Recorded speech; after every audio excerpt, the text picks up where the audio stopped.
आज की शो की जो हेडलाइन है वो है मोदी का नया अवतार, अब की बार गठबंधन सरकार।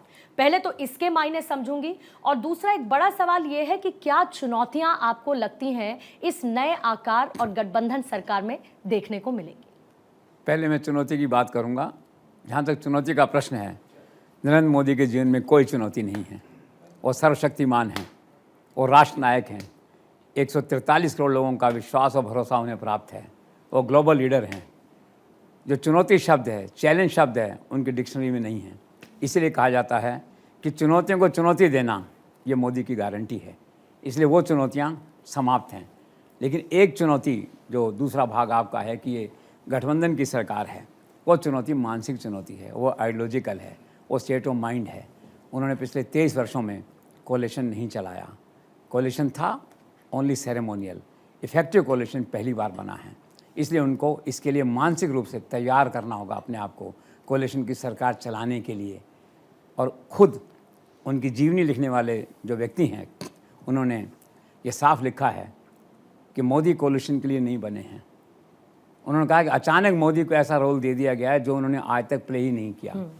वो हमेशा सेंटर स्टेज पे रहे, हमेशा सिंगल कमांड में रहे, रिजल्ट ओरिएंटेशन में रहे।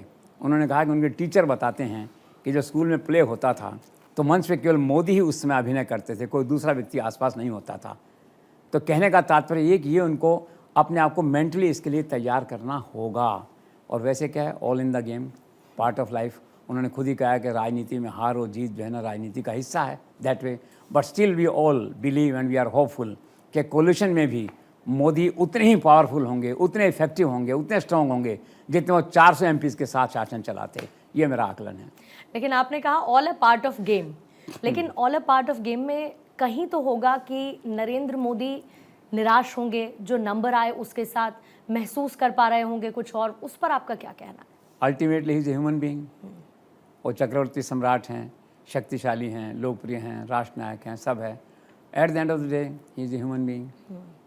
तो 4 जून की रात मेरे ख्याल से उनकी बड़ी चुनौती की रात रही होगी मानसिक तौर पे।